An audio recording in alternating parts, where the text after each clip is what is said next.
The truth is not linear, but global. It is not successive, but simultaneous. Therefore, it cannot be expressed in words. It has to be lived. And then Mother says to us, truth is a difficult and strenuous conquest. One must be a real warrior to make this conquest, a warrior who fears nothing, neither enemies nor death. For with or against everybody, with or without a body, the struggle continues and will end by victory. Now, Mother had to give up her body at the age of 95 because when she asked the doctors, can this body survive till 100? They said no, it is too frail now. And so she had to leave at 95. But she had completed all the work she had come for. She had completed the work of the vital, of the mind, and she was working for 23 years after Sri Aurobindo left his body on one thing only, the transformation of the cells in the body. And she transformed many of those cells. And she also said that anyone who was open to receiving those transformed cells would get them. So maybe it's going to be some of the new children.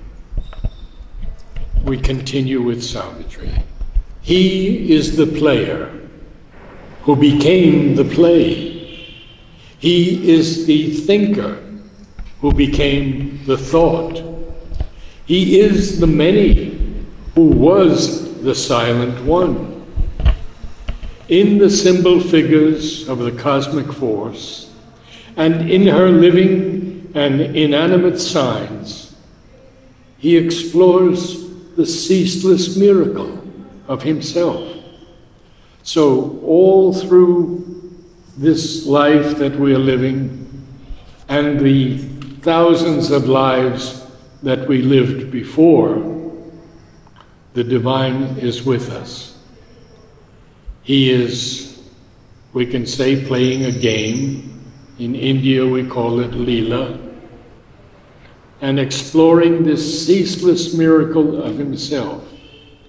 Now what is going to happen? So the thousandfold enigma has been solved. What is this thousandfold enigma? Well, it's a puzzle. Why are we here?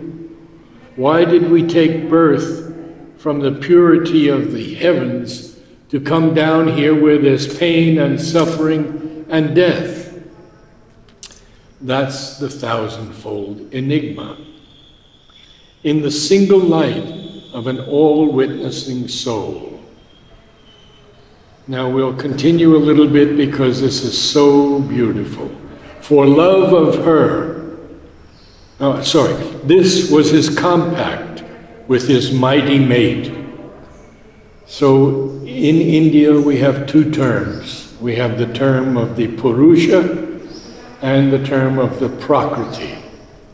The Purusha is the divine being who gives the work of Prakriti, whom we now call the Divine Mother, to create the worlds. For love of her and joined to her forever, to follow the course of time's eternity, amid the magic dramas of her moods and the surprises of her masked idea, and the vicissitudes of her vast caprice.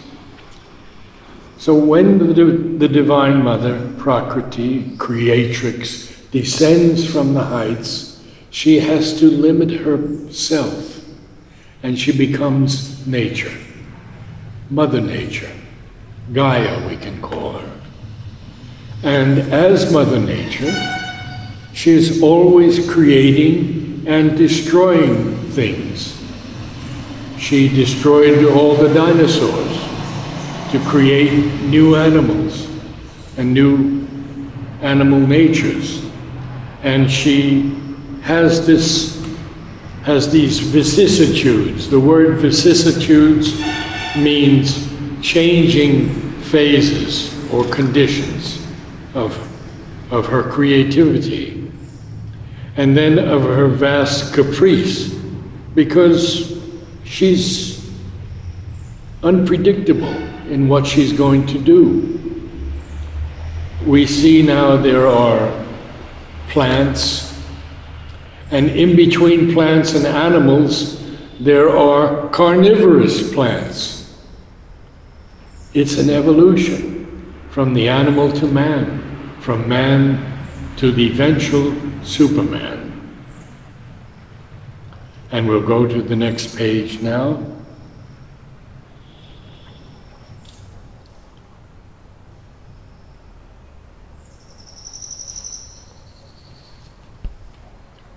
Two seem his goals, yet ever are they one, and gaze at each other over bournless time. Bournless means having no limit at all.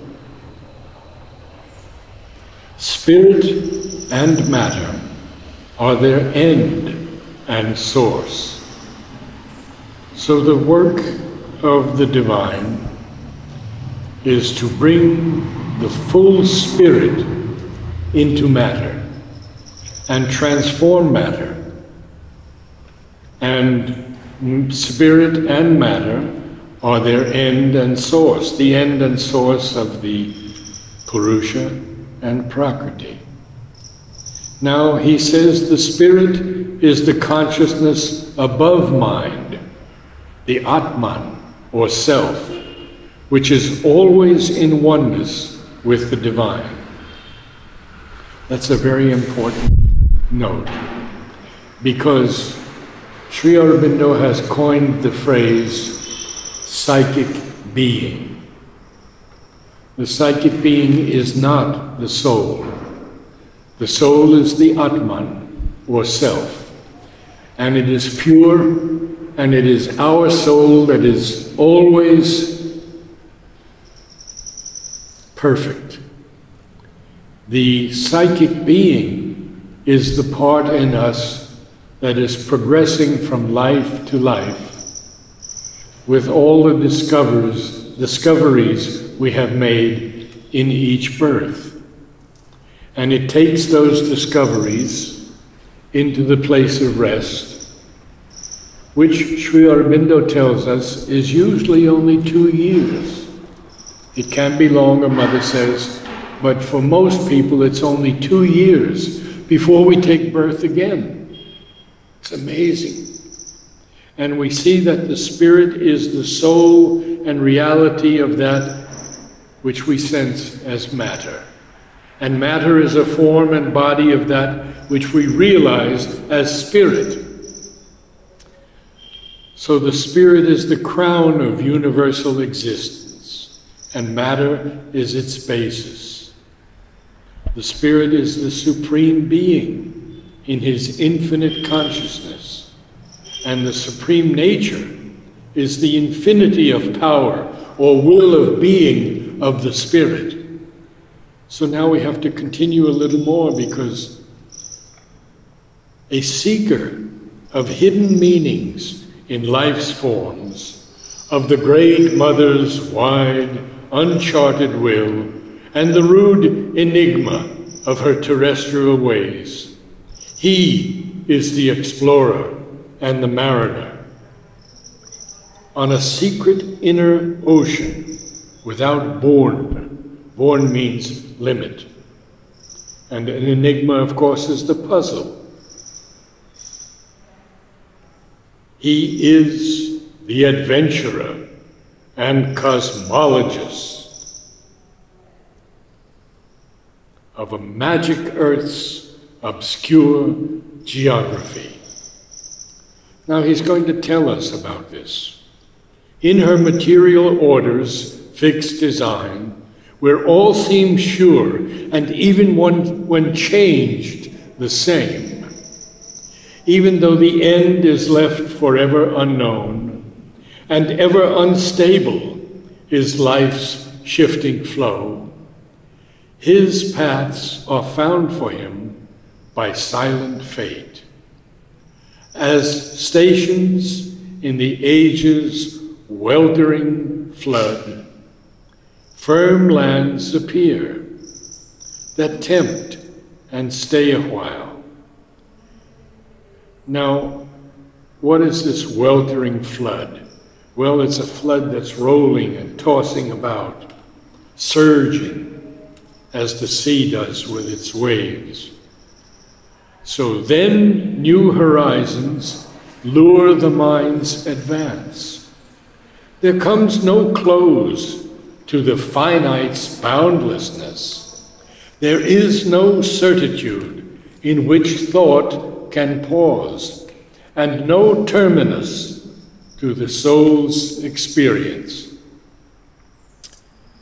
Mother says that everything is in evolution. We are all evolving. There's a line in Savitri where he says, "And in the worm foresees the coming God." So the worm is evolving also. And in its next life, it'll be something a little higher than the worm. We have to remember that we have been here for thousands and thousands of eons. And the fact that we are here now is because we chose to be at the moment of the supramental descent. We cannot breathe without breathing this new consciousness that Mother and Sri Aurobindo have brought down. Now we're going to, I'll read just a few more lines. A limit, a farness never wholly reached, an unattained perfection calls to him from distant boundaries in the unseen. A long beginning only has been made. And now we go to one of the longest passages in Savitri, beginning with us, humanity, as a sailor on the flow of time. Let us look at this sailor now very closely and see what is going to happen on his journey. This is the sailor on the flow of time. This is world matters' slow discoverer, who launched into this small corporeal birth, has learned his craft in tiny bays of self, but dares at last unplumbed infinitudes, a voyager upon eternity's seas. So, this is us. We are the sailor on the flow of time. We are the slow discoverer of world matter, and we have launched ourselves into this small bodily birth, our form on earth. And he has learned his craft in tiny bays of self. Well, these bays of self are very small, and we don't want to go outside of them. But now we're going to see what happens. He has learned his craft in tiny bays of self. He dares at last unplumbed infinitudes, these infinitudes that have never been sounded. We don't know their depths. A voyager upon eternity's seas.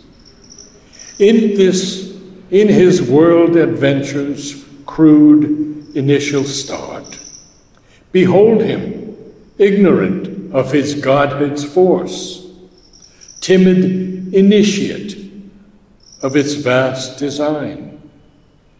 An expert captain of a fragile craft. What does that mean? Well, it means he is the divine, but his body is the fragile craft. And what is going to happen next? So we have this marvelous passage continuing. A trafficker in small, impermanent wares. A trafficker is someone who exchanges goods or services for money. So we are a trafficker, but we're exchanging small, impermanent wares. So what does this sailor on the flow of time do next? At first, he hugs the shore and shuns the breadths. The breadths are the dimensions that are free from narrowness or restraint. So he's shunning those breadths at first. Dares not to affront the far-off, perilous main. The main is the sea, the open ocean. He, in a petty coastal traffic, plies. Plies, of course, is traverses regularly, sails over regularly. His pay doled out from port to neighbor port. Content with his safe round's unchanging course, he hazards not the new and the unseen. The Lord is Santa Maria, the camera. This is for you. May the Mother Grace be with you always. A folded hands emoji, a cherry blossom emoji. Excuse me. He's not going to take the chance of new and unseen things. We could say this of 99% of humanity. We go through life, we have our marriages, our children, our work, our pains, our dreams, our things that hinder us. So he hazards not the new and the unseen, but now he hears the sound of larger seas. A widening world calls him to distant scenes and journeyings in a larger vision's arc, and peoples unknown and still unvisited shores. Yes, that's us. We who are here now are having been called to distant scenes, to India, for example, and journeyings in a larger vision's arc. Well, we're not satisfied with this mind that has all its limitations, and we want to experience this larger vision's arc, and we want to meet peoples unknown and still unvisited shores.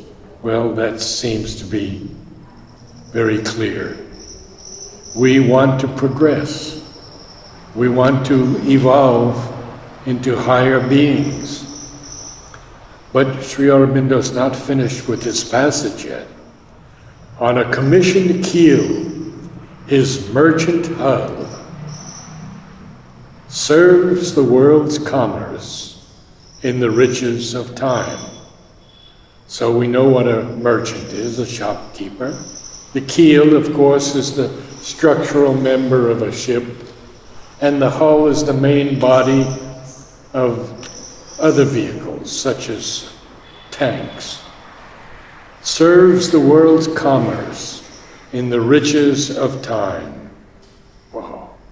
Severing the foam of a great landlocked sea. So until now we have been, all of us, in a landlocked sea.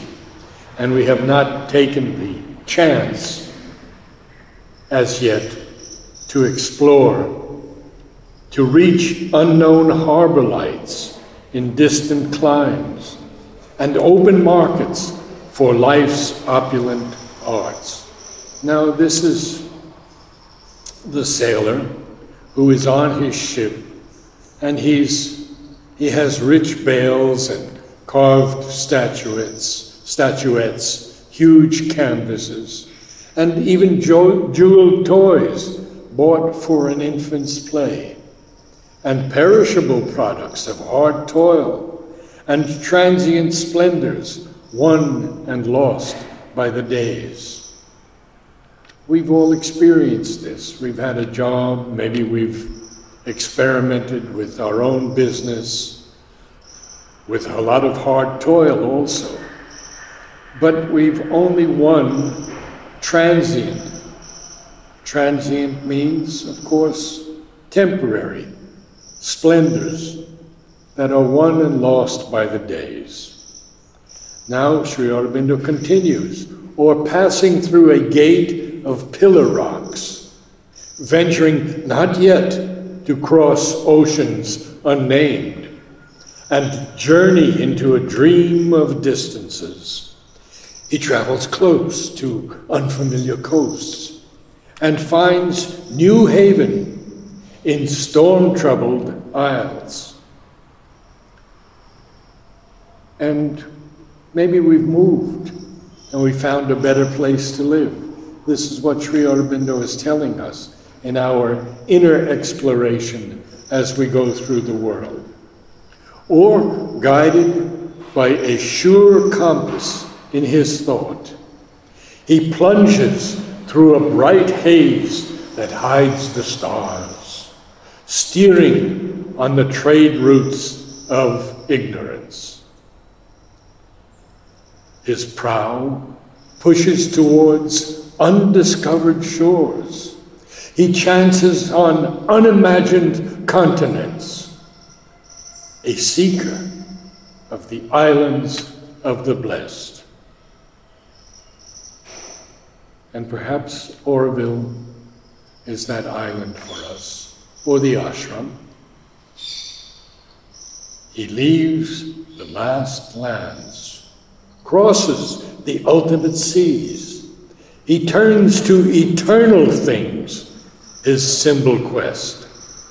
So you see the progression that has taken place, the evolution of this sailor on the flow of time, who at first stays so close to the little bays because he doesn't want to take any chances. And then suddenly he's inspired to take a gamble on things and to journey into a dream of distances.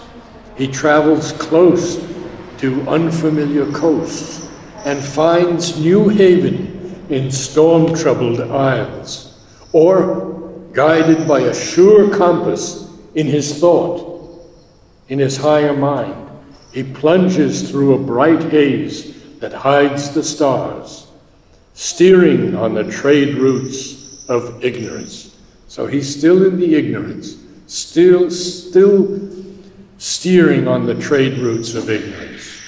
His prow pushes towards undiscovered shores. He chances on unimagined continents, a seeker of the islands of the blessed.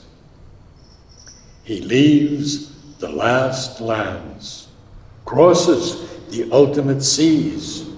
He turns to eternal things, his symbol quest.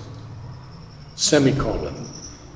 Life changes for him its time-constructed scenes, its images veiling infinity. We have all these images in our life that veil infinity. We're on the road and a car almost hits us.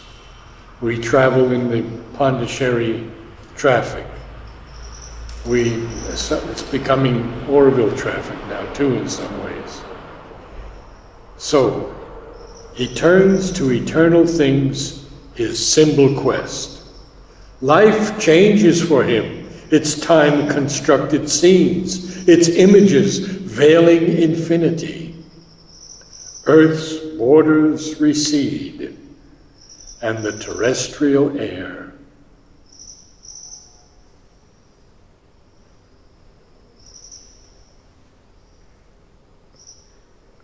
hangs round him, no longer its translucent veil. He has crossed the limit of mortal thought and hope. He has reached the world's end and stares beyond. The eyes of mortal body plunge their gaze into eyes that look upon eternity. Well, he capitalizes the word eyes. It means the divine. A greater world, time's traveler must explore. This is us. He crosses the boundaries of the unseen and passes over the edge of mortal sight to a new vision of himself and things. I believe we all who are here are seeking for a new vision of ourselves, a growth into the divine consciousness, an evolution that will lead us beyond the mind to the supermind.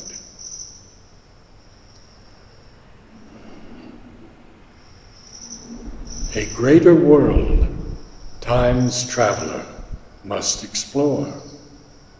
At last, he hears a chanting on the heights, and the far speaks, and the unknown grows near. In the Isha Upanishad, Sri Aurobindo quotes a passage at the very end of Savitri from this Isha Upanishad. And it's about the far and near joining. It's a beautiful passage. We'll get to that one day.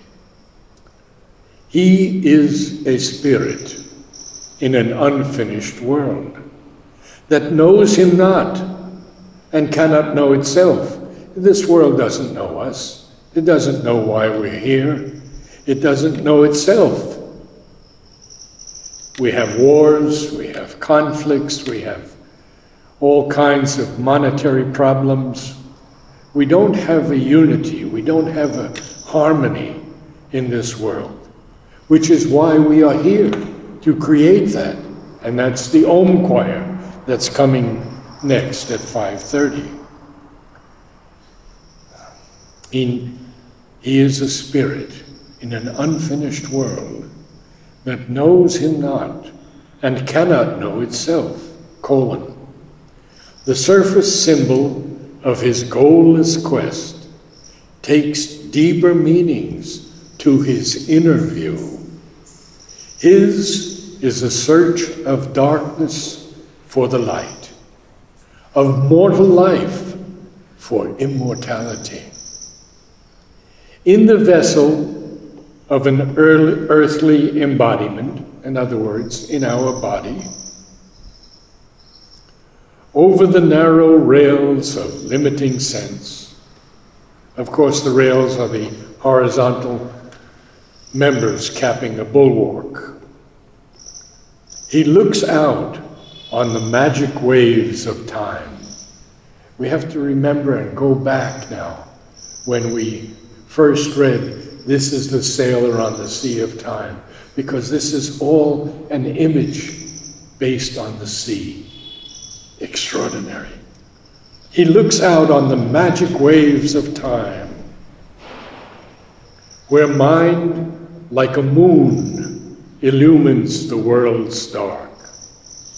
There is limbed, ever retreating from the eyes, as if in a tenuous, misty dreamlight drawn, the outline of a dim, mysterious shore. A few lines here we should look at, a few words. What is limbed? Well, it's a way we describe in a painting or a drawing the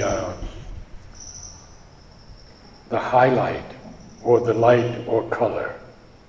As if in a tenuous, misty dreamlight drawn, the outline of a dim, mysterious shore. Back to the sailor. A sailor on the inconscious, fathomless sea. He voyages through a starry world of thought, on matter's deck to a spiritual sun. Across the noise and multitudinous cry, across the rapt, unknowable silences, through a strange midworld, under supernal skies, heavenly skies. Beyond Earth's longitudes and latitudes, his goal is fixed outside all present maps.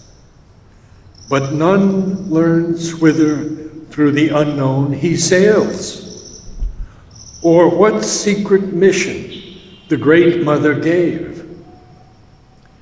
In the hidden strength of her omnipotent will, driven by her breath across life's tossing deeps, deep,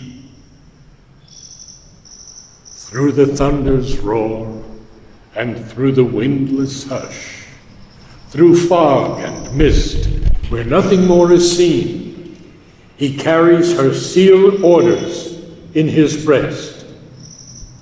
Late will he know, opening the mystic script, whether to a blank port in the unseen he goes, or, armed with her fiat, her official sanction, to discover a new mind and body in the city of God, and enshrine the immortal in his glory's house, and make the finite one with infinity.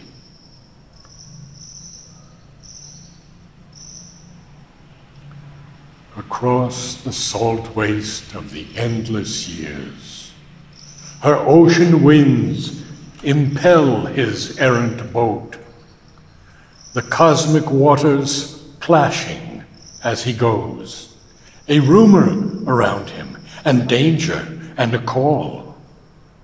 Always he follows in her force's wake. So in the wake of the Divine Mother's force, he is following. He sails through life and death and other life. He travels on through waking and through sleep. A power is on him from her occult force that ties him to his own creation's fate. And never can the mighty traveler rest, and never can the mystic voyage cease, till the nescient dusk is lifted from man's soul, and the morns of God have overtaken his night. As long as nature lasts, he too is there. For this is sure, that he and she are one. Even when he sleeps, he keeps her on his breast. Whoever leaves her, he will not depart to repose without her in the unknowable. There is a truth to know, a work to do. Her play is real, a mystery he fulfills. What is that mystery? Sri Aurobindo will tell us now.